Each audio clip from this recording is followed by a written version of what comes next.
The coffee grows cold in my hands as I stare at the appointment book. The name Vincent Torres circled in red ink. Another court-ordered therapy case. Another angry man who doesn't want to be here, forced to sit across from me and pretend he wants help managing his rage issues. I've been treating trauma victims for 3 years now, ever since I opened this small clinic in Chicago's downtown district.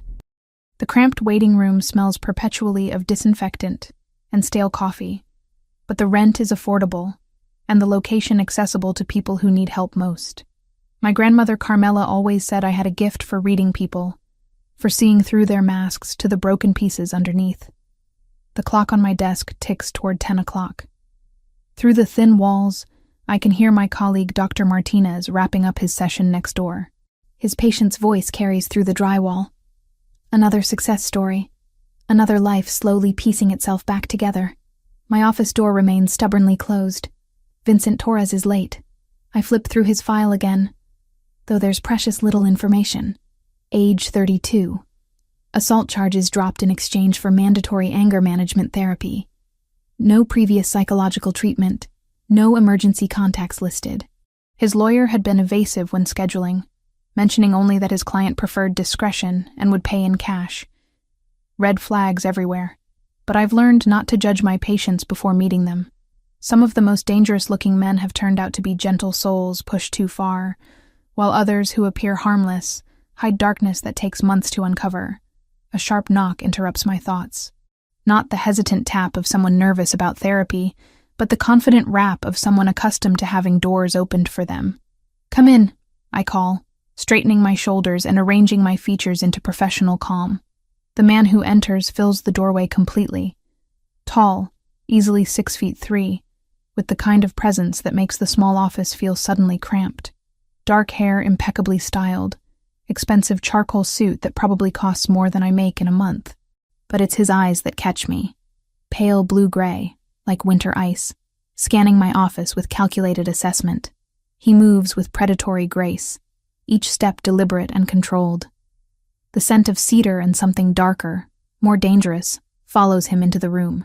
His gaze sweeps over my diplomas on the wall, the worn furniture, the wilted plant by the window, cataloging everything with the thoroughness of someone accustomed to evaluating threats. "Dr. Morgan, I presume." His voice carries a slight accent I can't quite place, smooth as aged whiskey with an underlying edge that makes my pulse quicken involuntarily. "Mr. Torres." I gesture to the chair across from my desk. "Please, have a seat." He doesn't sit immediately. Instead, he continues his visual inventory of my space, and I find myself fighting the urge to fidget under his scrutiny. There's something magnetic about his presence. A dark charisma that demands attention, even as it sets off every warning bell in my head. When he finally settles into the chair, he doesn't simply sit. He claims the space, leaning back with casual confidence as if he owns not just the chair, but the entire building. His fingers, I notice, are long and elegant, though a small scar runs across his left knuckle. Another across his jaw, barely visible but there nonetheless. "So," he says, those pale eyes fixing on mine with unsettling intensity, "how exactly does this work? Do you expect me to lie on a couch and tell you about my mother?" There's mockery in his tone, but I've heard it before. Defense mechanisms come in many forms, and condescension is one of the most common. "We can start however you're comfortable," I reply, keeping my voice level. "Why don't you tell me why you're here?" A smile plays at the corner of his mouth, not reaching his eyes. "I think you already know that, doctor. Court order, anger management, 20 sessions to prove I'm not a danger to society. Are you? A danger to society?" He tilts his head, studying me with renewed interest. That's a rather direct question for someone who's supposed to be helping me. I find honesty saves time. Honesty. He repeats the word like it tastes foreign on his tongue. An interesting concept. "Do you practice what you preach, Doctor Morgan?" The question feels loaded, though I'm not sure why. "What makes you think I don't?" Instead of answering, he shifts in his chair, and I catch a glimpse of something beneath his jacket. The subtle bulge that suggests he's armed. My mouth goes dry, but I force myself to maintain eye contact. "Tell me about the incident that brought you here," I say, consulting his file, though I've already memorized the sparse details. Which incident would that be? The assault charge. His laugh is low, dangerous. A misunderstanding. Someone forgot their manners. I reminded them. With your fists?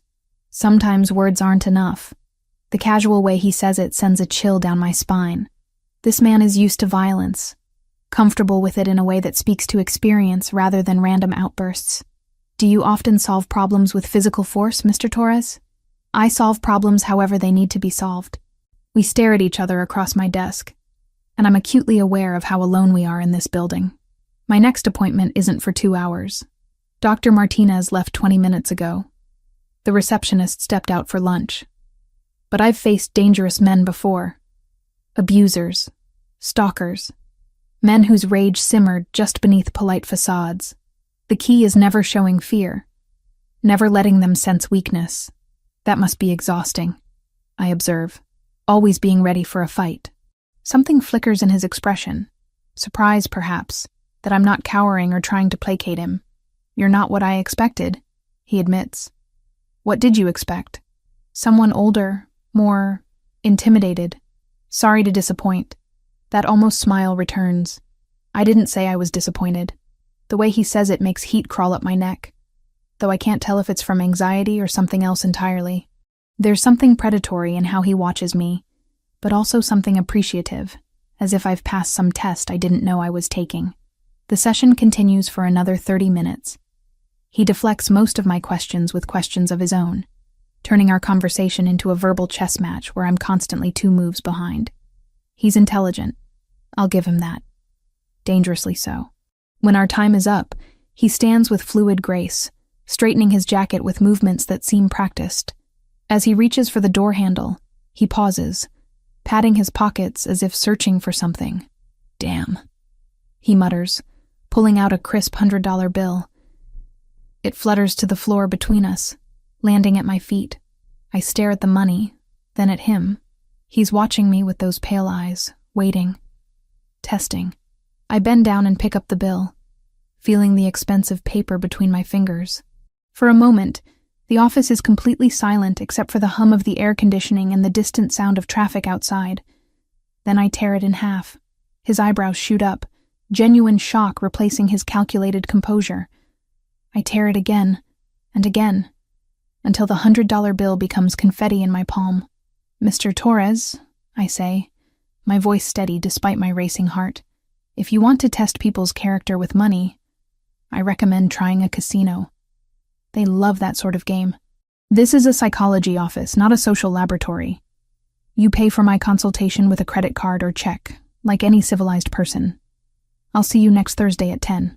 I drop the paper pieces into my wastebasket and meet his stare directly, for the first time since he walked into my office. Vincent Torres is speechless. His mouth opens slightly, then closes. Those calculating eyes search my face as if trying to solve an impossible equation. Finally, he nods once. Next Thursday at 10. The door closes behind him with a soft click, and I sink back into my chair, only then realizing my hands are shaking. Through my window, I watch him walk to a sleek black sedan, where a large man in a dark suit holds the passenger door open. The car pulls away with expensive silence. I've just made either the biggest mistake of my professional career, or possibly my life. But as I stare at the scattered pieces of money in my trash can, I can't bring myself to regret it. The flowers arrive on Tuesday morning, 3 days after our first session. 24 white orchids arranged in a crystal vase that probably costs more than my monthly student loan payment. The delivery man apologizes for the early hour, but I suspect Vincent Torres doesn't care about conventional etiquette. There's no card, but I know who sent them. The extravagant gesture screams of a man accustomed to buying his way out of problems, or into people's good graces. I carry the arrangement to the waiting room and set it on the side table where other patients can enjoy it. By afternoon, Mrs. Chen from my 3 o'clock appointment is asking if she can take a few stems home. I tell her to take as many as she wants. Wednesday brings chocolates. Thursday, an envelope containing tickets to the symphony.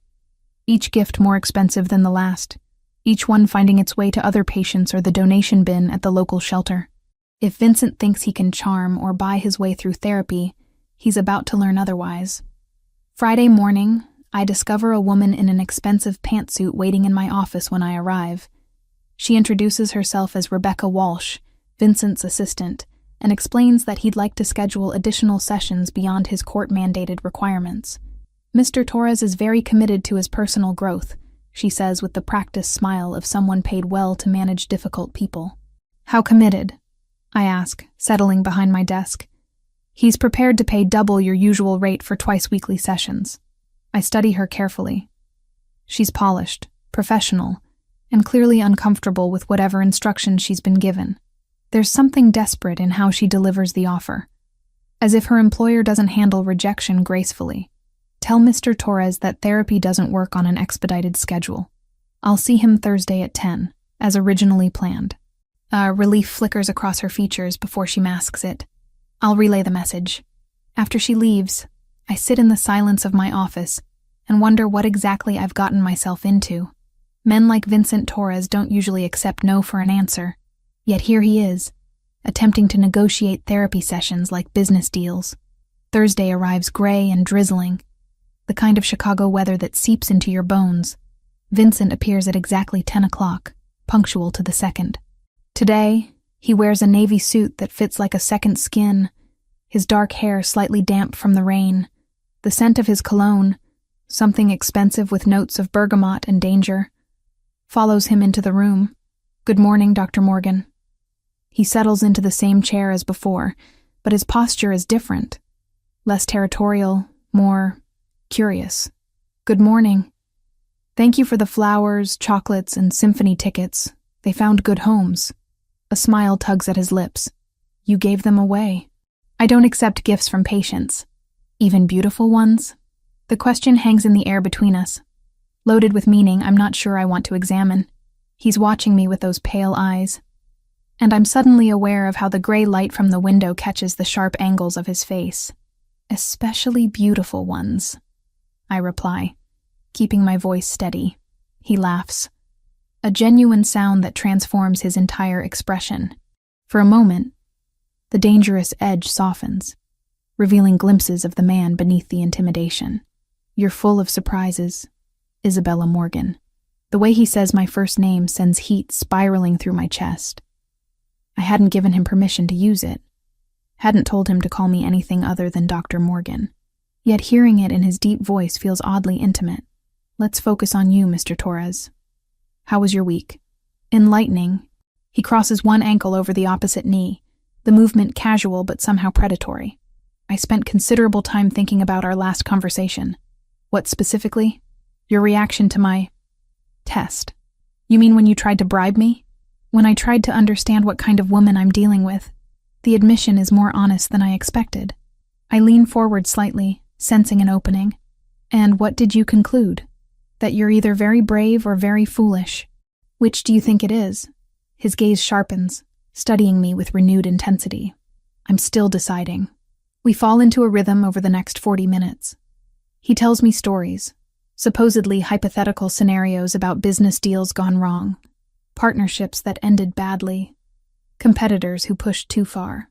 Each story is laced with violence, testing my reactions, probing for the limits of my professional composure. I listen without judgment, occasionally asking clarifying questions that make him pause and reconsider his narratives. Slowly, patterns emerge. Themes of betrayal, abandonment, the crushing weight of responsibility. Beneath the carefully constructed scenarios, I glimpse fragments of truth. In these hypothetical situations, I say during a lull, the protagonist often seems to be protecting something, or someone. Vincent's fingers still on the arm of his chair. What makes you say that? The violence isn't random. It's defensive, reactive rather than predatory. Perhaps the protagonist learned early that the world isn't kind to those who can't protect themselves. How early? The question catches him off guard. For a moment, his mask slips, and I see something raw and unguarded in his expression. Pain, quickly buried but not quickly enough. Hypothetically, if you prefer. 8 years old. The protagonist's mother died, and he learned that the people who promise to keep you safe often fail. My chest tightens at the vulnerability in his voice. This isn't hypothetical anymore. This is truth, offered like a gift, wrapped in razor wire. That's a heavy burden for a child to carry. Children adapt. They survive. Surviving isn't the same as healing. He's quiet for a long moment, those pale eyes distant. When he speaks again, his voice is softer. You talk as if healing is possible for everyone. Don't you think it is? I think some wounds are too deep to close completely, but they can stop bleeding. Our eyes meet across the desk and something passes between us. An understanding, fragile and dangerous. He sees that I'm not afraid of his darkness. And I see that beneath his carefully constructed armor lies a man who's been bleeding for 24 years. The moment stretches, electric with unspoken possibilities. I'm acutely aware of everything about him.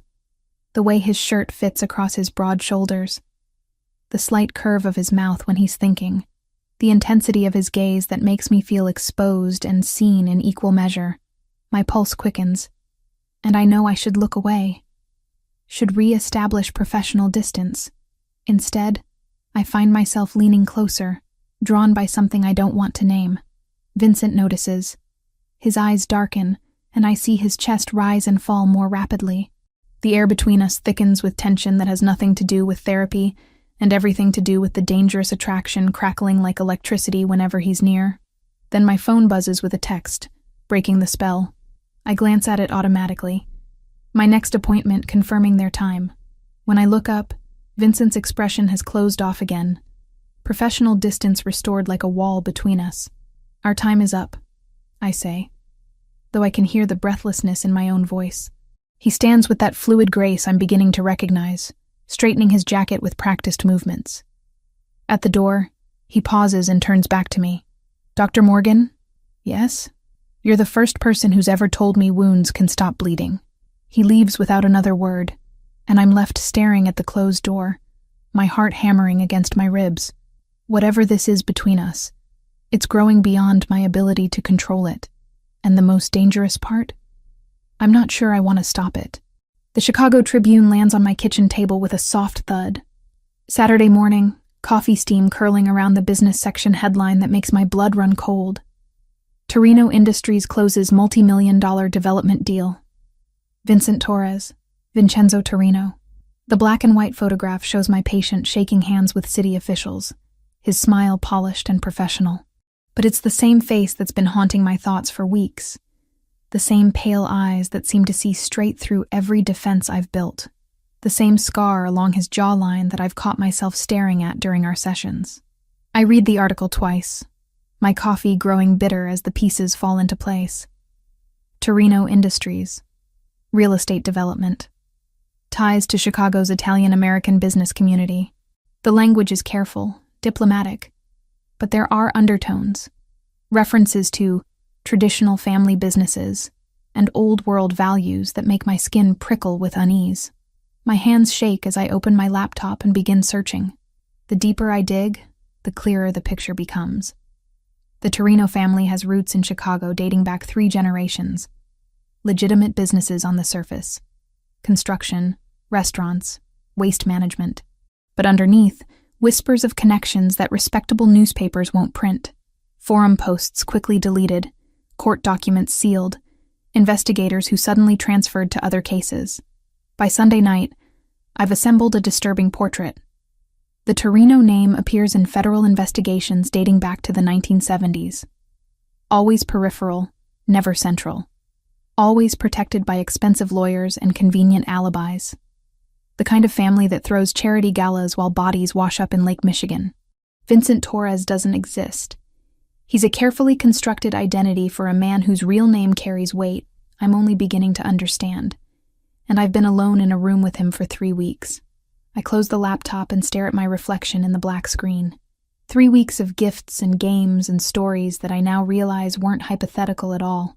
The violence he described, the betrayals, the protective instincts, all real, all dangerous, all sitting in my office every Thursday at 10 o'clock, watching me with those storm gray eyes while I pretend to help him manage his anger. Sleep evades me Sunday night. I lie in my small apartment, listening to sirens wail through the Chicago streets, wondering what kind of man I've been treating, wondering what he's capable of, wondering why the thought sends heat racing through my veins instead of the terror it should. Monday drags by in a haze of routine appointments, but I can't focus. Every patient seems like a pale shadow compared to the intensity Vincent brings to my office. Mrs. Chen talks about her anxiety, but all I can think about is the way Vincent's fingers curve when he's thinking. Mr. Rodriguez describes his depression, and I find myself remembering the rough timbre of Vincent's voice when he mentioned his mother. By Tuesday, I've convinced myself I imagined the danger. By Wednesday, I'm rehearsing speeches about professional boundaries and appropriate patient relationships. By Thursday morning, I've memorized a dozen different ways to confront him, each one more inadequate than the last. He arrives precisely on time, as always. Today he wears a charcoal suit with a silver tie that brings out the storm gray of his eyes. The expensive cologne, bergamot and something darker, fills my office the moment he enters. The predatory grace, the way he commands space, the casual confidence that speaks of a man accustomed to having his orders obeyed, it all makes sense now. This isn't a successful businessman with anger issues. This is something far more dangerous. Good morning, Isabella. The use of my first name no longer surprises me, though it still sends heat racing through my veins like electricity through copper wire. Good morning, Vincenzo. He freezes halfway to his chair, those pale eyes sharpening with sudden attention. For a moment, the mask of Vincent Torres slips completely, revealing the predator underneath. His hand moves slightly toward his jacket before he catches himself, and I realize with a chill that he's armed. He's been armed every time he sat in my office. I see you've been doing research. It wasn't difficult. Your picture was in Saturday's Tribune. I keep my voice steady despite the way my pulse hammers against my throat. Quite a prominent feature in the business section. He settles into his chair with deliberate calm, but I can see the tension in his shoulders, the way his fingers curve slightly as if reaching for something that isn't there. Every movement is controlled, calculated, dangerous. And what did you discover, Dr. Morgan? Enough to know that Vincent Torres is a fiction. Most identities are, to some degree. Not like this. I lean forward, meeting his gaze directly despite the warning signals firing through my nervous system. You're Vincenzo Torino. Your family has been in Chicago for 3 generations. You're not a businessman with anger management issues. You're something else entirely. What am I then? The question hangs between us, loaded with danger and possibility. I could back down now, retreat to safe professional distance, report him to the authorities and wash my hands of this entire situation. Pretend the last 3 weeks never happened. Instead, I say, you're a man who's been lying to me since the moment you walked into my office. A smile ghosts across his lips, and for a moment he looks almost boyish. Not lying. Protecting. Protecting who? Me or yourself? Both. The honesty in his voice catches me off guard. I expected denials, threats, the kind of intimidation tactics I imagine men in his position employ. Instead, he's watching me with something that looks almost like vulnerability, as if my reaction matters more than it should. You could have disappeared. I point out. Changed your name again? Found another therapist? Paid off the court system to forget about your anger management requirements? Why didn't you? Because you tore up $100 bill and told me to behave like a civilized person. He leans forward, and I catch a hint of that dangerous cologne mixing with something uniquely him. Do you have any idea how refreshing that was? Refreshing? Most people either want something from me or they're terrified of me.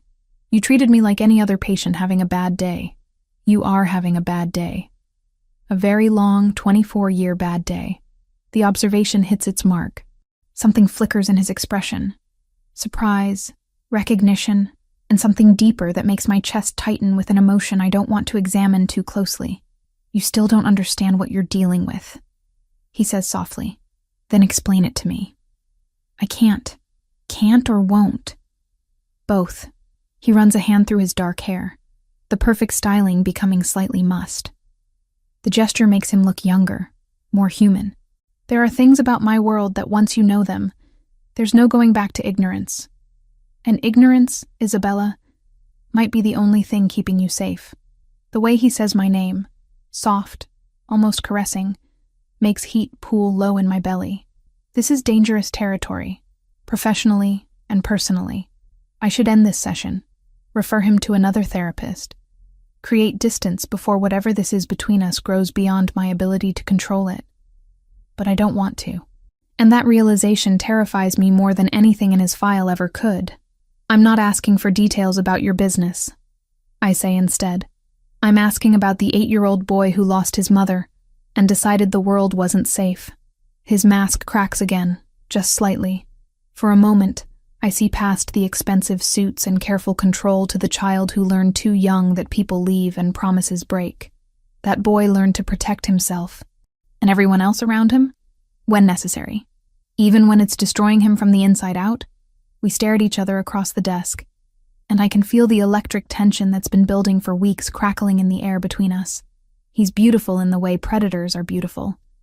Dangerous and magnetic and utterly compelling. Every instinct screams that I should run. But a deeper part of me wants to stay, wants to understand the darkness behind those storm gray eyes. You're not afraid of me, he observes, voice low and rough. Should I be? Yes. The word is barely a whisper. You should run from this office and never look back. But you don't want me to. No. His eyes darken, pupils dilating slightly. I don't. The admission hangs between us like a confession. My pulse pounds in my throat, and I'm suddenly aware of how alone we are. How the rest of the world has faded away until there's nothing but this man, and the dangerous electricity sparking whenever he's near. Vincenzo. His real name feels foreign on my tongue, intimate in a way that makes my skin flush. Say it again. The request catches me off guard. There's something raw in his voice, vulnerable in a way that makes my chest ache. Vincenzo. Better.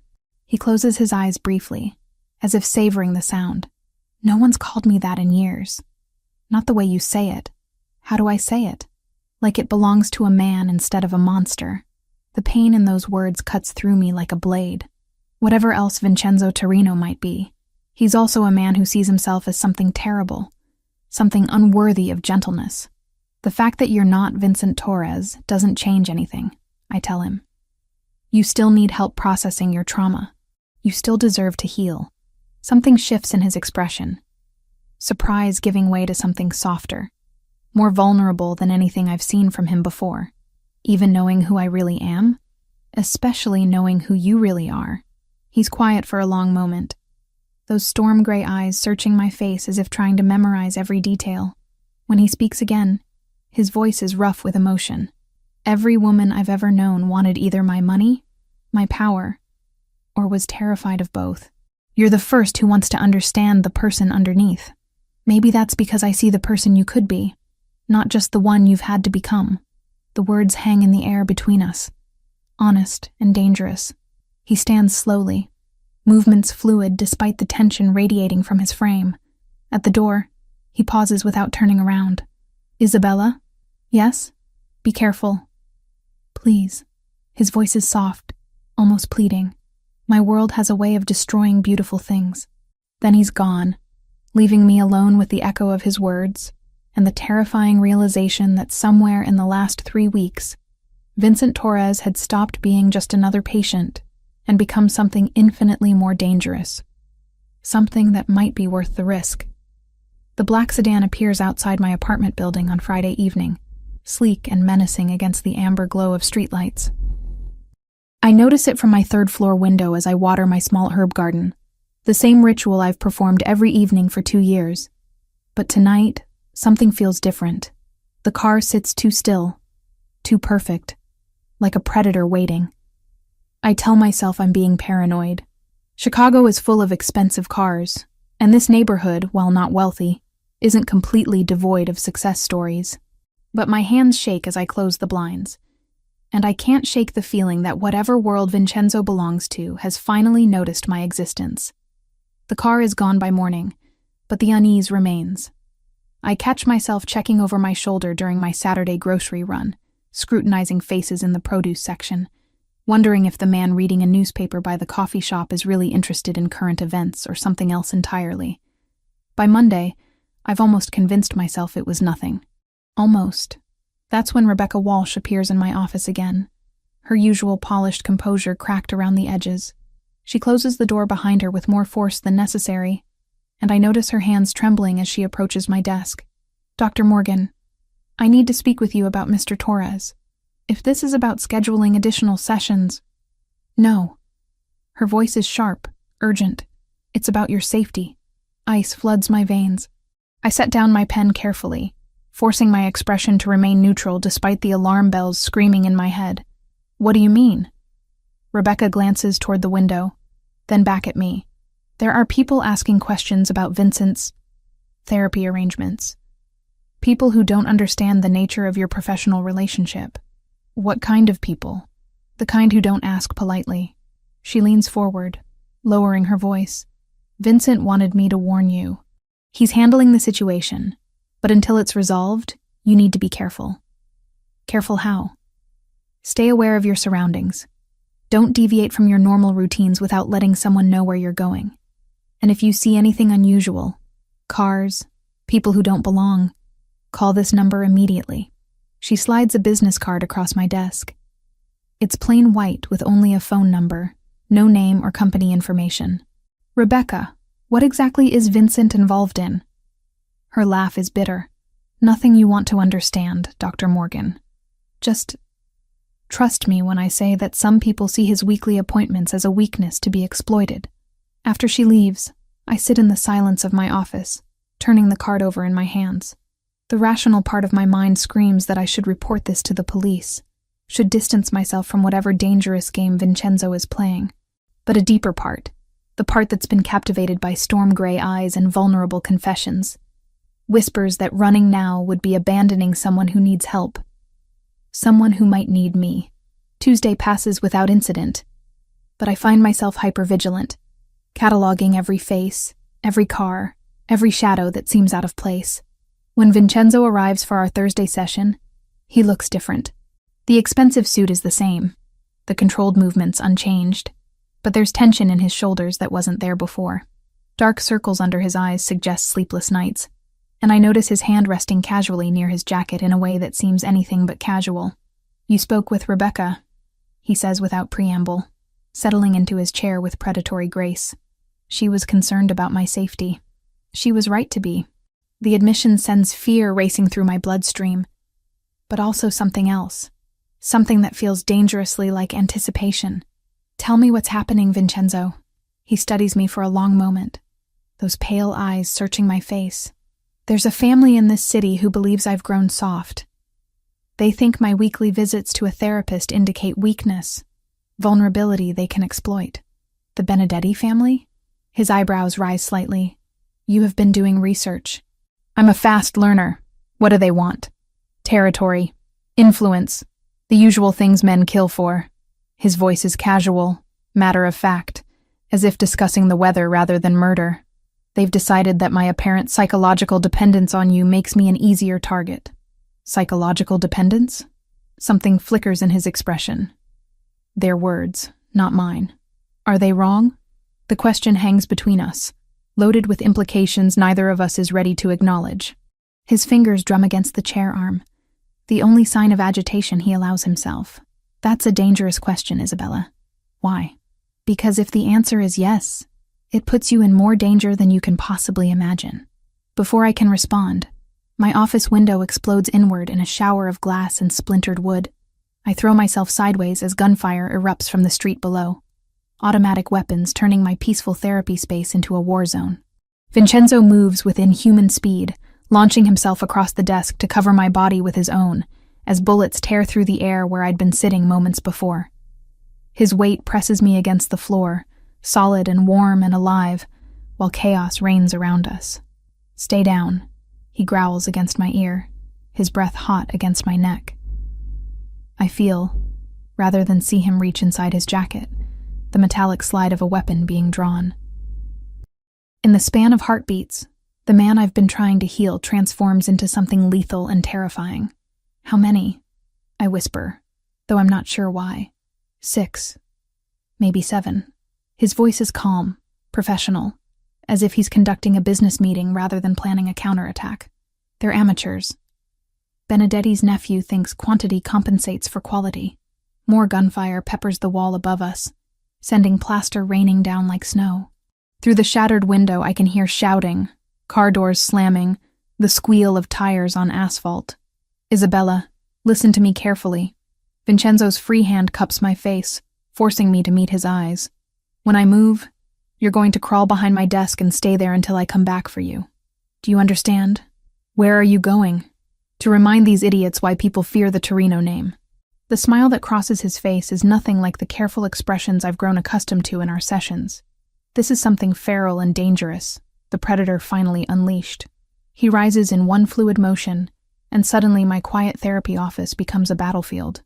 I catch glimpses of him moving through the chaos, rolling behind my bookshelf as bullets shred the leather volumes, returning fire with precision that speaks to extensive training, advancing on his attackers with the focused intensity of a man born to violence.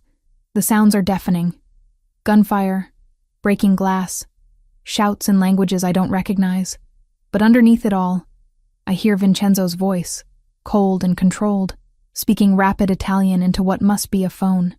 Within minutes, the tide turns. The random spray of automatic weapons gives way to disciplined, targeted shots. Through the destroyed window, I see black sedans arriving like sharks drawn to blood, disgorging men in dark suits who move with military precision. The amateur gunfire stops abruptly, replaced by screaming, begging, the wet sounds of violence that make my stomach churn. Then silence.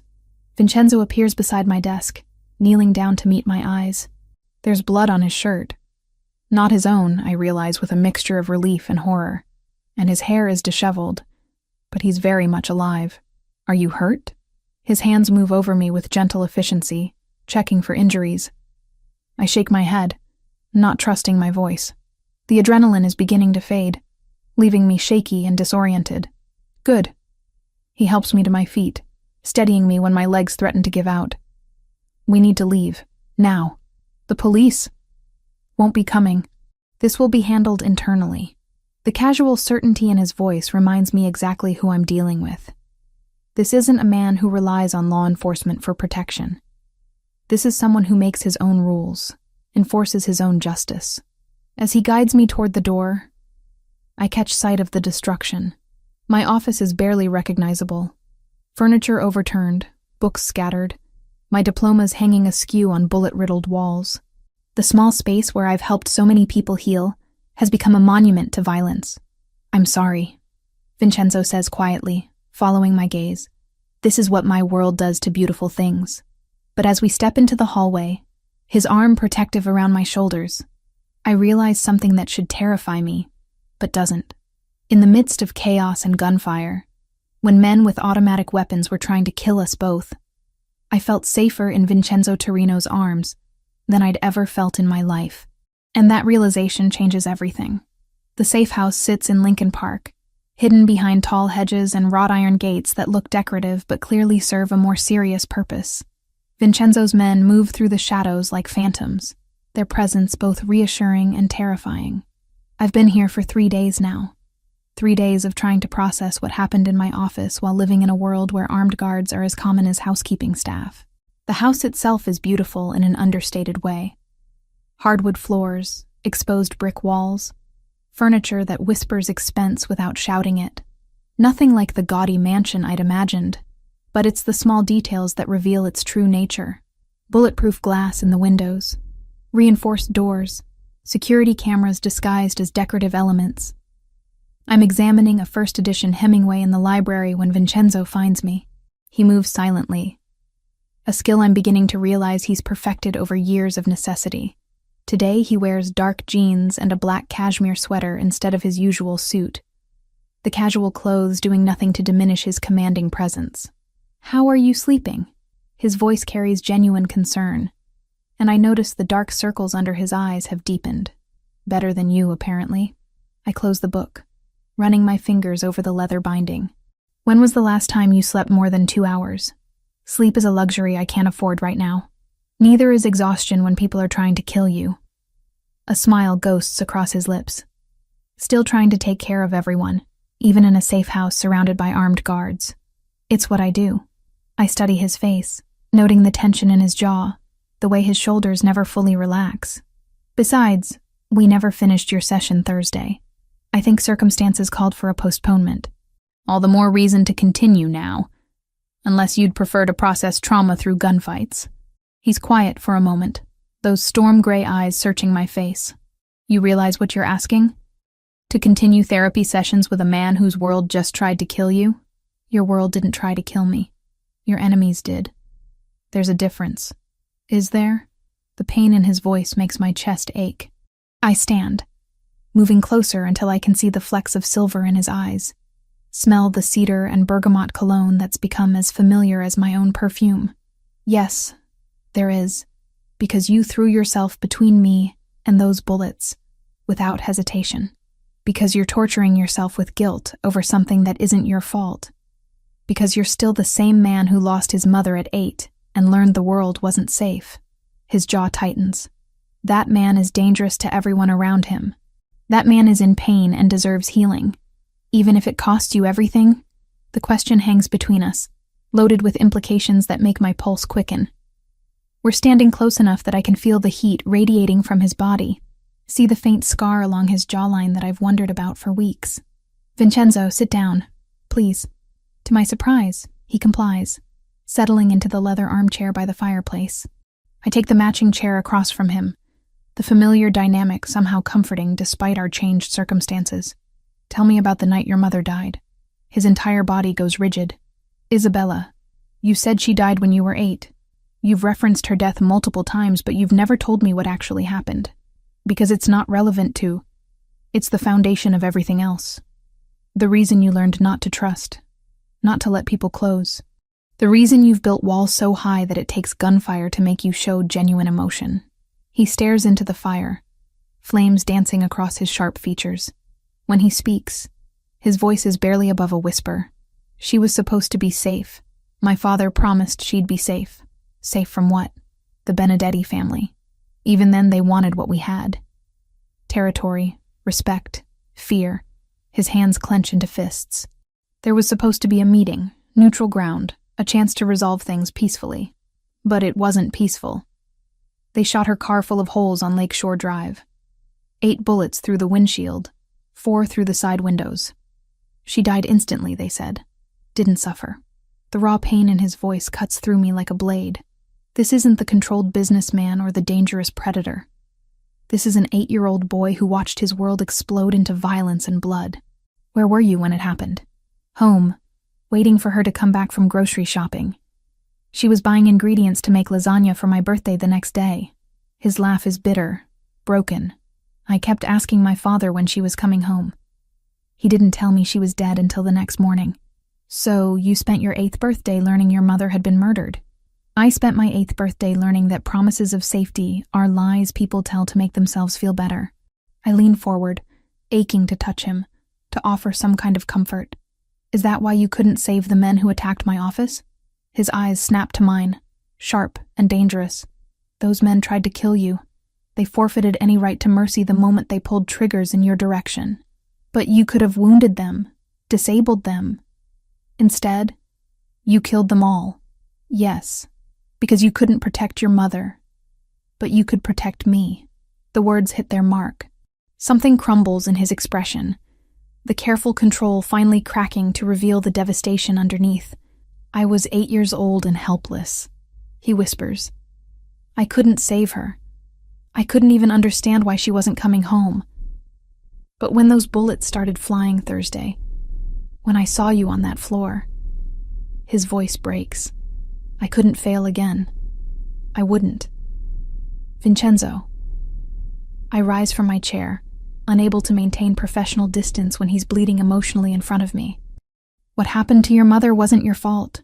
You were a child who grew up to become exactly what killed her. No. I kneel beside his chair, placing my hands over his clenched fists. You grew up to become someone who protects people instead of destroying them. Someone who goes to therapy instead of just burning the world down. Someone who's capable of change. His eyes meet mine, and I see something I've never seen before. Hope. Fragile and afraid to believe in itself. You really think I can change? I think you already have. The man who threw money at me to test my character is gone. The one who threatened his way through our first session disappeared weeks ago. The man sitting here now is someone who cares more about my safety than his own reputation. Isabella. My name on his lips sounds like a prayer. I never meant for you to get hurt. When I saw those guns pointed at you, you saved me. I put you in danger in the first place. No, your enemies did that. You just refused to let them succeed. We stare at each other in the firelight, and something shifts between us. The careful boundaries I've maintained, the professional distance that's kept us both safe, crumbles like sandcastles against the tide. You're the first person who's ever made me want to be better, he says softly. Not stronger, not more feared. Better. You are better. You just can't see it yet. He reaches up to cup my face, his thumb tracing along my cheekbone with exquisite gentleness. You make me believe I could be the man my mother wanted me to become, instead of the one her death created. The raw vulnerability in his voice undoes me completely. This isn't just patient and therapist anymore. This is a man and woman who've seen each other's souls and found something worth fighting for. Vincenzo, I whisper, leaning into his touch. Tell me to stop, he breathes, his thumb brushing across my lower lip. Tell me this is crossing lines we can't uncross. Instead, I rise up and press my lips to his. The kiss is gentle at first, tentative, as if we're both afraid of breaking something precious. But then his arms come around me, pulling me closer. And gentleness gives way to desperate need. I taste the salt of tears I didn't realize he'd shed, feel the tremor in his hands as they frame my face. When we finally break apart, both breathing hard, he presses his forehead against mine. I love you, he whispers, the words torn from somewhere deep inside him. God help me. I love you, and I don't know how to keep you safe from what I am. Then let me help you become something different, even if it takes a lifetime. I smile, my own eyes blurring with tears, especially if it takes a lifetime. Outside, armed guards patrol the grounds, and enemies plot our destruction. But inside this room, beside the dancing firelight, we've found something worth rebuilding a life around, something worth the risk of hoping again. 2 weeks later, I formally submit my termination of the therapeutic relationship between Dr. Isabella Morgan and Vincent Torres to the state licensing board. The paperwork sits heavy in my hands as I seal the envelope, officially ending what began as court-ordered anger management and evolved into something that changed both our lives forever. The ethics are clear. I cannot continue treating a patient with whom I've developed romantic feelings. But more than that, Vincent Torres was a fiction created to protect Vincenzo Torino, and the man I've fallen in love with deserves honesty in all things. The safe house has become our world for these past 2 weeks, a sanctuary where we've learned each other's rhythms without the constraints of professional boundaries. I wake each morning to the scent of espresso and the sound of Vincenzo speaking rapid Italian on his phone, conducting business from the kitchen island while scrambling eggs with the other hand. He cooks the way he does everything else, with precision and confidence, but also with a gentleness I don't think many people get to see. The licensing board accepted your termination, he says, ending his call and sliding a plate across the marble counter. Rebecca filed it yesterday. Good.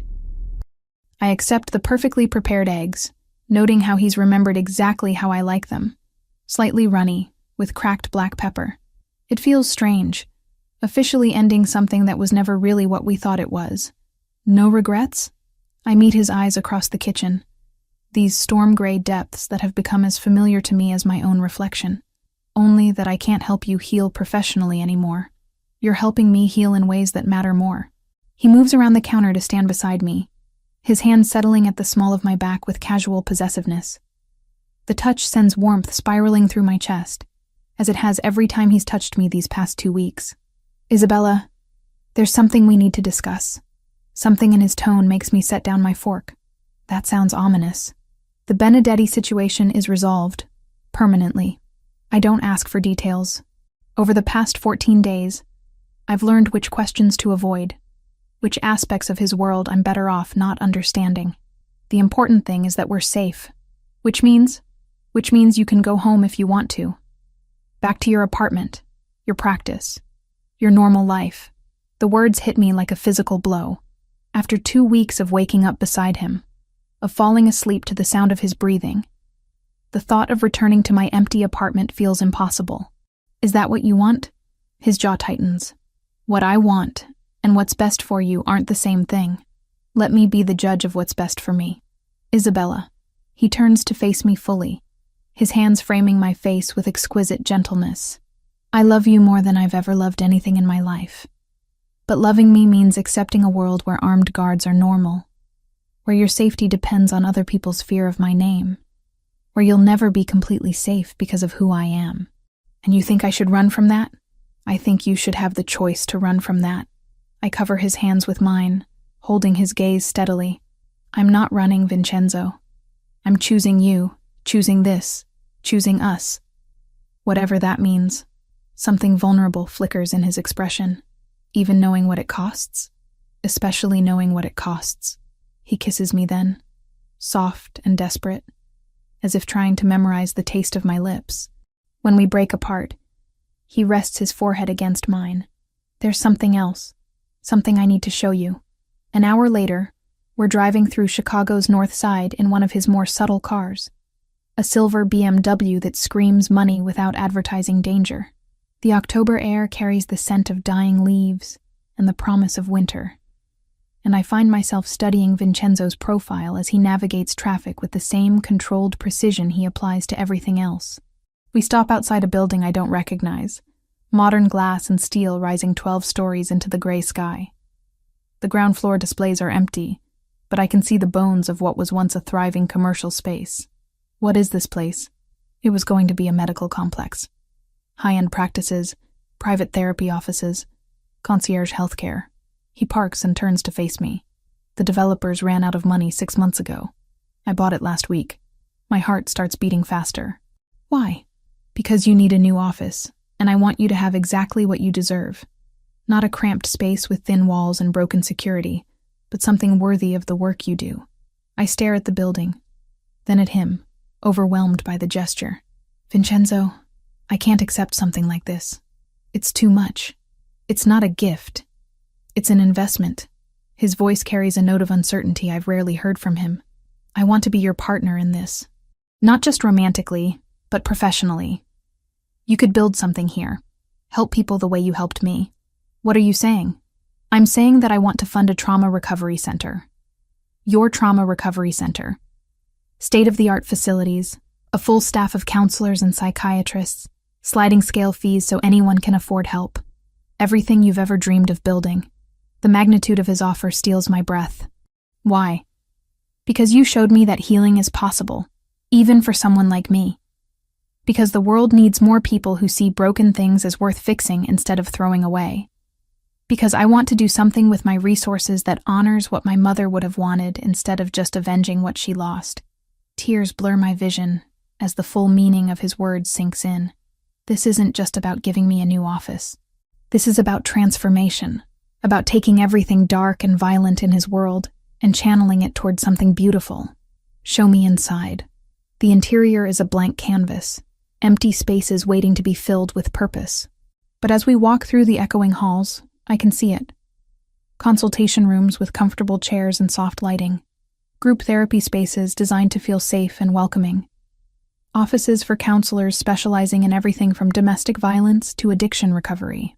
The top 3 floors would be residential, Vincenzo explains, his voice echoing in the empty space. For patients who need intensive care, somewhere safe to heal without outside pressure. Like a safe house for broken souls? Exactly. We stop in what will be the main reception area. Floor-to-ceiling windows offering a view of Lincoln Park's autumn colors. I can imagine patients sitting here, gathering courage to face their traumas, supported by people who understand that healing is possible. There's one condition, Vincenzo says quietly. What? Some of my people. They carry wounds that can't be treated in traditional settings. Men who've done terrible things, who've been damaged by terrible things, who need help but can't risk exposure to law enforcement or conventional health care. I study his face, understanding the request beneath his words. You want me to treat members of your organization, only if you're comfortable with it, only if you think it's something you can do safely. But yes, There are people in my world who deserve a chance to heal, even if they can't seek help through normal channels. The ethical implications are staggering, but so is the potential impact. How many violent men might choose a different path if healing were available to them? How many cycles of trauma and revenge might be broken? They would have to be completely honest with me. No lies, no false names, no pretending to be something they're not. Agreed. And they would have to genuinely want help, not just be going through the motions to appease you or anyone else. Of course. And you would have to promise me that anything discussed in therapy stays confidential, even from you. Even if they tell me things about your business that you'd rather not have revealed. He's quiet for a long moment, and I know I'm asking him to surrender a level of control that goes against every instinct he's developed over 24 years of survival. Yes, he says finally. I promise. I walk to the windows, looking out at the city we'll serve, the lives we might be able to change. When I turn back to him, I see vulnerability in his expression, as if my answer will determine not just our future, but his sense of whether redemption is truly possible for men like him. When can we start construction? The smile that breaks across his face is like sunlight after a storm, transforming him from dangerous predator to the man I've fallen in love with. I'll make some calls. He crosses the empty space to pull me into his arms, and I let myself melt against his chest, breathing in the scent of cedar and bergamot that has become synonymous with safety. Isabella? Yes? I know this isn't the normal way relationships develop. I know there are things about my life that will never be conventional or safe or easy. Are you trying to talk me out of this again? I'm trying to make sure you know what you're choosing. I pull back to meet his eyes. I'm choosing the man who threw himself between me and bullets without hesitation. I'm choosing someone who wants to build healing centers instead of just building walls. I'm choosing you, Vincenzo Torino, exactly as you are, and exactly as you're becoming. He kisses me then, deep and claiming, a promise sealed with touch and breath, and the absolute certainty that whatever comes next, we'll face it together. Outside, Chicago hums with its usual chaos, traffic and sirens and the million small dramas of urban life. But inside this empty building, surrounded by possibilities and plans, we've found something precious enough to build a future around. I wake to darkness and the acrid smell of chloroform, clinging to my sinuses. My head throbs with each heartbeat, and when I try to move, zip ties bite into my wrists. The surface beneath me rocks gently. A boat, I realize with growing terror. Through the small porthole beside me, I can see the lights of Chicago's skyline glittering in the distance. Memory returns in fragments. The parking garage beneath our new building. The excitement of showing Vincenzo the architectural plans. The shadow that moved behind a concrete pillar just as something pressed against my face, chemical sweet and suffocating. I've been here before, in a way. Not physically, but psychologically. Every trauma victim I've ever treated has described this moment, the sudden understanding that control has been stripped away, that survival depends on intelligence rather than strength. Ah, the famous Dr. Morgan awakens. The voice carries a slight accent, different from Vincenzo's smooth Italian inflections. Russian, maybe, or Eastern European. I turn toward the sound and see a man silhouetted against the cabin lights, tall, lean, with silver-streaked hair and cold eyes that reflect the artificial illumination like a predator's. You must be Anton Benedetti, I say, keeping my voice steady despite the fear coursing through my veins. Very good. Your boyfriend has mentioned me, I take it. Former patient, I correct automatically, then immediately regret the distinction. Showing weakness to men like this is tantamount to suicide. He laughs, the sound carrying no warmth. Ah, yes. The therapeutic relationship. How clinical of you. Tell me, doctor, did your Hippocratic oath cover falling in love with murderers? Did yours cover kidnapping psychologists? The backhanded slap comes fast, snapping my head to the side and filling my mouth with the taste of copper. Stars explode across my vision, but I force myself not to cry out. Men like Benedetti feed on fear and pain. Denying them that satisfaction is the only power I have left. You have spirit. I can see why Torino is obsessed. Benedetti settles into a chair across from me, studying my face with clinical detachment. He's destroyed 3 generations of my family's work because of you. Do you understand that? I understand that he defended himself when your people tried to kill him. Self-defense. Benedetti tastes the words like wine. Is that what he calls systematically dismantling my organization? Turning my own men against me? Offering them better terms to switch sides? This is news to me. In our 2 months together, Vincenzo has been careful not to discuss business operations in detail, protecting me from knowledge that could endanger us both. But it makes sense. He's too intelligent to rely purely on violence when strategy would be more effective. What do you want from me? I want to watch Vincenzo Torino break. Benedetti's smile is razor-sharp. He spent 20 years building walls around his heart, convincing himself that caring about nothing makes him invincible. Then you walked into his life and undid decades of careful emotional architecture in a matter of weeks. So this is about revenge. This is about balance. He took my son, my nephews, my legacy. Now I take the one thing he values more than power. The casual way he discusses murder makes my skin crawl, but I force myself to think like a therapist. What drives a man like Benedetti? What psychological levers might I be able to manipulate? You're afraid, I observe. His eyes sharpen dangerously. Excuse me? This elaborate kidnapping, the psychological torture, it's not about revenge. It's about fear. Vincenzo outmaneuvered you, and now you're terrified that everyone will see you as weak. Another slap, harder this time. Blood trickles from my split lip, but I continue. You could have just killed me, put a bullet in my head, and dumped my body where he'd find it. But you didn't, because that wouldn't prove your superiority. You need him to suffer publicly, to beg, to show weakness. Because if he doesn't break, then everyone will know that you've already lost. Shut up. How many of your own men are having doubts right now? How many are wondering if Vincenzo's offer is more attractive than loyalty to a leader who can't protect them? I said shut up. This slap sends me sprawling, the chair tipping backward until my head cracks against the cabin wall.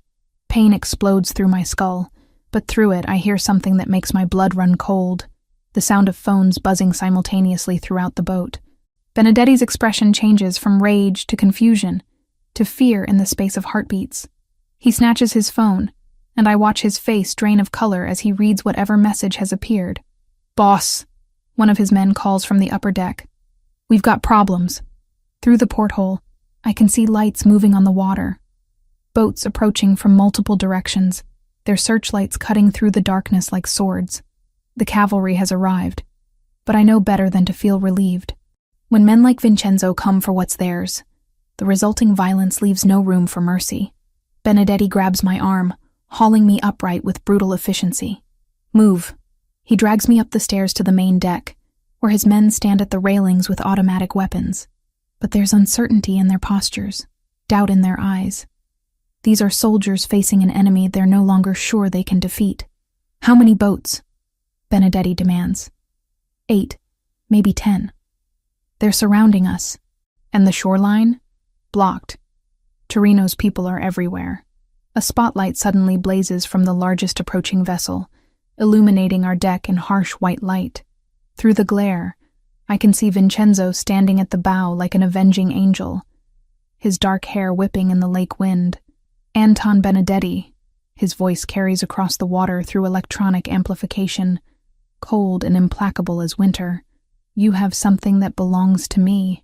She belongs to herself, Benedetti shouts back, but I can hear the desperation beneath his bravado.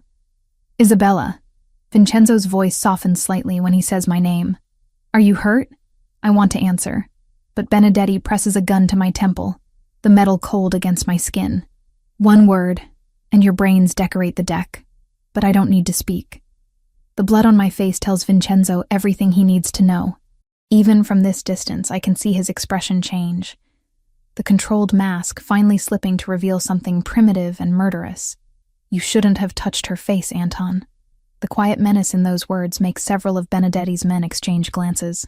This is what I've been trying to explain. They're not just facing Vincenzo's anger, they're facing the wrath of a man who has nothing left to lose. Here's what's going to happen. Vincenzo continues, his voice carrying easily across the water. You're going to release Isabella, unharmed. In return, I'll allow you to live. You're in no position to make demands, Torino. I have your woman, and my men have enough firepower to turn your boats into driftwood. Look behind you, Anton. The command is delivered with such quiet certainty that Benedetti can't help but turn. Standing at the stern of his own boat, having somehow boarded without detection, are 4 men in dark suits. Not Benedetti's men, Vincenzo's. They move with the fluid precision of professional soldiers, and suddenly Benedetti's crew find themselves outnumbered on their own vessel. How? Benedetti whispers. You recruited from the bottom of the barrel, one of Vincenzo's men says conversationally. Half your crew were already on my payroll. The betrayal hits Benedetti like a physical blow. His gun wavers against my temple as he realizes the extent of his miscalculation. Vincenzo hasn't just outmaneuvered him tactically. He's been systematically destroying his organization from within for weeks. This was never about the shooting at Isabella's office. I realize aloud. That was just the opening move. You've been planning this takeover for months. Vincenzo's slight smile is visible even across the water. My psychologist is very perceptive. Former psychologist? Benedetti snarls, but there's no strength left in his voice. No, I say quietly, my words carrying in the sudden stillness. Current partner, in business and in life. The distinction matters more than I can explain. I'm not just the woman Vincenzo loves. I'm his equal, his collaborator, someone who chose this world with full knowledge of its costs. And apparently, someone who's learned to manipulate dangerous men with nothing more than psychological insight and perfectly timed provocations. Anton, Vincenzo calls out. You have 30 seconds to release her before I demonstrate why people fear the Torino name. But I'm already moving. Years of treating violent patients have taught me to recognize when someone's grip on reality begins to slip. Benedetti's hand trembles against my temple, his breathing becoming rapid and shallow. He's about to do something desperate and stupid. You know what's interesting about men like you? I say conversationally, as if we're discussing the weather instead of my imminent death. You always underestimate the intelligence of your enemies, especially female enemies. What are you talking about? The chloroform you used. You gave me just enough to knock me unconscious, but not enough to keep me under for the full trip. I've been awake for the last 20 minutes, listening to your men talk, learning the layout of this boat, counting exits and weapons. His grip tightens on the gun. So I know that the man behind you is having doubts about your leadership. I know that your ammunition is running low because you spent most of it on that failed attack at my office. And I know that 3 of your remaining men are texting with Vincenzo's people, negotiating the terms of their surrender. The last part is a guess, but Benedetti's expression tells me I've hit the mark. Paranoia wars with rage in his eyes as he glances around at his own men, no longer sure who he can trust. You're lying. Am I? Check your phone, Anton. See how many of your loyal soldiers have been feeding information to Vincenzo for weeks. He makes the mistake of looking away for a split second, reaching for his phone with his free hand. It's all the opening I need. I drive my elbow backward into his solar plexus, while simultaneously dropping to my knees, breaking his grip on both me and the weapon. The gun skitters across the deck as Benedetti doubles over, gasping for air. By the time he recovers, Vincenzo's men have secured the entire vessel, and the man I love is striding across the deck toward me with murder in his storm-gray eyes. Isabella. He kneels beside me, his hands gentle as they check for injuries. Are you hurt? Nothing that won't heal, I manage, though my head still throbs and my wrists are raw from the zip ties. He cuts through my restraints with a knife that appears from somewhere inside his jacket, then helps me to my feet. Only then does he turn his attention to Benedetti, who's been forced to his knees by 2 armed guards. 24 years, Vincenzo says quietly. 24 years I've been waiting for this moment. For revenge? I ask. For justice. The distinction matters to him, I realize. This isn't just about satisfying bloodlust. It's about closing a circle that began with an 8-year-old boy watching his world explode into violence. But as I watch him approach the man who killed his mother, who tried to kill me, who represents everything dark and broken in both our pasts, I understand something crucial. The man I fell in love with doesn't need to become a monster to protect what he loves. He's already evolved beyond that. He's learned that sometimes the greatest victory isn't in destroying your enemies, but in proving that you've become someone better than they could ever be. 1 year later, I stand before the full-length mirror in St. Alphonsus Cathedral's bridal suite, adjusting the delicate lace of my grandmother Carmela's wedding dress. The ivory silk fits perfectly after months of careful alterations, and the antique pearl necklace Vincenzo gave me catches the afternoon sunlight streaming through Gothic stained glass windows. "You look absolutely radiant," Rebecca says from behind me, her reflection appearing beside mine in the ornate mirror. She's been invaluable this past year, helping coordinate not just our wedding, but the complex logistics of launching the Torino Center for Trauma Recovery. Today, she serves as my matron of honor, though I suspect her real role is ensuring everything runs with the precision Vincenzo demands in all aspects of his life. I look nervous. I counter, though I can't stop the smile spreading across my face. Terrified, actually. Of marrying him or of the wedding itself? Neither. I'm terrified of how happy I am. The admission hangs in the air between us. After everything we've survived, the kidnapping, the systematic dismantling of the Benedetti organization, the months of building something beautiful from ashes of violence, happiness still feels fragile, too precious to trust completely. Through the tall windows, I can see guests arriving at the cathedral. The guest list reads like a who's who of Chicago society, mixed with faces that would make federal prosecutors take notice. Legitimate businessmen sit beside men whose fortunes were built in shadows, united by their respect for the man I'm about to marry. The Torino Center opened 6 months ago, housed in the same building where Vincenzo first showed me his vision for our future. The results have exceeded even my most optimistic projections. We've treated over 200 patients, from war veterans struggling with PTSD, to domestic violence survivors, to members of various organizations who needed healing, but couldn't seek it through traditional channels. The confidentiality we maintain is absolute, the security impenetrable, and the success rate remarkable. Vincenzo kept his promise about letting me treat his people without interference. In fact, he's become one of my greatest success stories, though I can no longer be his therapist. We work together now as partners in every sense, him providing resources and protection, while I provide expertise and compassion. A soft knock interrupts my thoughts. My heart skips, hoping it's Vincenzo, despite the superstition about seeing the bride before the ceremony. Instead, Thomas Walsh, Rebecca's husband and one of Vincenzo's most trusted advisors, appears in the doorway. "The groom is getting impatient," he reports with a genuine smile. "He's threatened to drag you to the altar himself if you're not ready in 10 minutes. Tell him I'm worth waiting for." I think he already knows that. The organ music begins, the processional that will carry me toward my future. Dr. Martinez, my former colleague and mentor, waits to walk me down the aisle. When my father refused to attend, claiming he couldn't support his daughter marrying a criminal, Dr. Schiappo, Martinez stepped in without hesitation.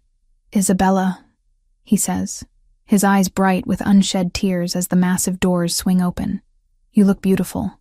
The cathedral's interior reveals itself in all its Gothic splendor. Every pew is filled, hundreds of faces turning toward us with smiles and tears, and the kind of joy that accompanies witnessing true love triumph over impossible odds. But I only have eyes for the man standing at the altar. Vincenzo wears a midnight blue tuxedo that transforms him into something even more devastating than usual. His dark hair is perfectly styled, his posture commanding even in this moment of vulnerability. When our eyes meet across the length of the cathedral, his carefully controlled mask finally slips completely, revealing wonder and love and gratitude so profound it takes my breath away. The walk down the aisle feels both eternal and instant. Every step carries me away from the woman I was, toward the woman I'm becoming. Past patients smile from the pews, colleagues from the medical community nod their approval, and members of Vincenzo's organization watch with the respect due to their future boss's wife. When I finally reach the altar, Dr. Martinez places my hand in Vincenzo's with a gentle smile. The contact sends electricity up my arm, the same spark that's existed between us since that first session when he tried to bribe me with $100 bills. "You're beautiful," he murmurs, for my ears alone. "You're not bad yourself." The priest begins the ceremony. his words echoing in the vaulted space.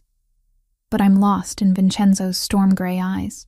I see our entire journey reflected there. The cautious beginning, the dangerous middle, the explosive resolution, and now this perfect moment of peace.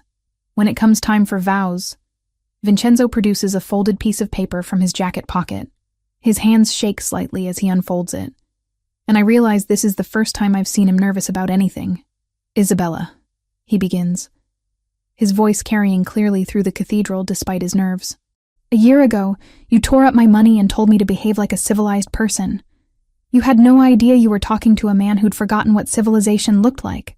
Gentle laughter ripples through the congregation, warm and approving. "You showed me that healing is possible, even for someone who'd built his life around violence and control. You taught me that strength isn't about how much fear you can inspire, but about how much love you can protect. You proved that some things are worth changing for, worth fighting for, worth risking everything to keep safe." My eyes fill with tears as his words wash over me, each one carefully chosen and deeply meant. "I promise to spend every day of our life together becoming the man you see when you look at me. I promise to protect not just your body but your dreams, your work, your beautiful heart that sees hope in broken things. I promise to love you with the same intensity I once reserved for revenge, and to build something beautiful with you from the ashes of everything dark in my past." He folds the paper, his eyes never leaving mine. "You tamed me, Isabella Morgan. Not through force or manipulation, but through love so pure it transformed everything I thought I knew about myself. Thank you for seeing the man I could become instead of just the monster I was. When it's my turn, I don't need notes." The words come straight from my heart, flowing as naturally as breathing. "Vincenzo, when you walked into my office that first day, you were broken, but you were also brave enough to keep coming back, honest enough to let me see your wounds, strong enough to do the hard work of healing. You taught me that love isn't about fixing someone. It's about choosing to grow together, to face the darkness as partners, to build something stronger than either of us could create alone." I reach up to touch the scar along his jawline, a gesture so familiar now it feels like coming home. "I choose you, not despite your past, but because of how you've transformed it into something meaningful. I choose this life we're building together, this work we're doing, this love that's turned both of us into better versions of ourselves. You didn't need taming, my love. You just needed someone who could see your true nature and love it completely." The priest pronounces us husband and wife, and when Vincenzo kisses me, the cathedral erupts in applause and cheers, but I barely hear it over the sound of my own heartbeat, over the whispered, "I love you," he breathes against my lips. The reception flows seamlessly at the Torino family estate, a sprawling mansion on Lakeshore Drive that speaks to old money and older traditions. Tables laden with Italian delicacies fill the gardens, while a string quartet plays classical music that mingles with laughter and conversation in multiple languages. I dance with my new husband under strings of lights that turn the evening into something magical. His arms around me feel like safety and adventure combined, promise and fulfillment in perfect balance. "Any regrets?" he murmurs against my ear as we sway to the music. "Only that we can't do this every day. The wedding or the marriage? The moment when I get to choose you all over again." Later, after the cake has been cut and the heartfelt toasts have been made by both his family and mine, we slip away from our own reception to walk along the lake. The lights of Chicago sparkle across the water like fallen stars, and I can see the building that houses our treatment center glowing softly in the distance. "What are you thinking about?" Vincenzo asks, following my gaze toward the city we've chosen to serve. "Everything we've built. Everything we're going to build." Second thoughts? I turn in his arms. This man who was once my patient, and is now my partner in every sense of the word. Never. But I do have one question. What's that? What would have happened if I hadn't torn up that $100 bill? If I'd just taken your money and let you walk away? He considers this seriously, as he does all my questions. I think I would have spent the rest of my life wondering about the woman who wasn't afraid of me. I think I would have come back eventually, just to understand why you were different. So we were always going to end up here? I think we were always going to save each other, he says simply. One way or another. 5 months later, I wake to morning sickness, and the familiar scent of espresso drifting from the kitchen. Vincenzo has been up for an hour, conducting business calls while making breakfast, a routine that's become as natural as breathing. I find him at the kitchen island, phone pressed to his ear, speaking rapid Italian while scrambling eggs with perfect precision. When he sees me, his expression immediately softens into the smile reserved only for me, and he quickly ends his call. "Buongiorno, Bella," he says, pulling me into his arms with exquisite gentleness. "How are you feeling this morning?" "Like I'm growing a person inside my body." "You are growing a person inside your body. Our person." The wonder in his voice makes me laugh. For a man who built an empire through calculated risks and strategic planning, the prospect of fatherhood has left him surprisingly emotional and tender. "Have you thought about names?" I ask, accepting the perfectly prepared eggs and toast he slides across the counter. "If it's a girl, I'd like to name her after my mother, Lucia. And if it's a boy? Something strong. Something that honors the past but looks toward the future." He pauses, studying my face. "What do you think?" Through the kitchen windows of our new home. Not the safe house where we first fell in love, but a sprawling estate in Lincoln Park. I can see the gardens where our children will play, the lake where we'll teach them to swim, the city where they'll learn that their parents built something meaningful from the wreckage of their individual pasts. The Torino Center continues to thrive, treating more patients each month and expanding into research on innovative trauma recovery techniques. Vincenzo's organization has transformed as well, legitimate businesses increasingly replacing the shadowy operations of his youth. Violence still exists at the margins. It always will in his world. But it's no longer the default solution to every problem. We've learned to love without losing ourselves, to heal without forgetting where we came from, to build something beautiful that honors both our scars and our dreams. Sometimes, in quiet moments like this, I think about the woman I was a year ago, lonely, struggling, convinced that love was a luxury I couldn't afford. I think about the man who walked into my office with fake names and real wounds, desperate for healing, but afraid to trust anyone with his truth. Neither of us imagined we'd find salvation in each other. Neither of us planned to fall in love with someone from a completely different world. But love isn't about planning or safety or choosing the sensible option. It's about seeing someone's potential and helping them become it. It's about finding your perfect match in the most impossible person, and deciding that impossible just means you have to be more creative about making it work. It's about a mafia boss learning to be gentle, and a therapist learning to be fierce. Two broken people becoming whole together. As Vincenzo's hand rests protectively on my still flat belly, as our future grows inside me one precious cell at a time, I know with absolute certainty that we're going to give our children something neither of us had. A love story that proves redemption is possible. Healing is real.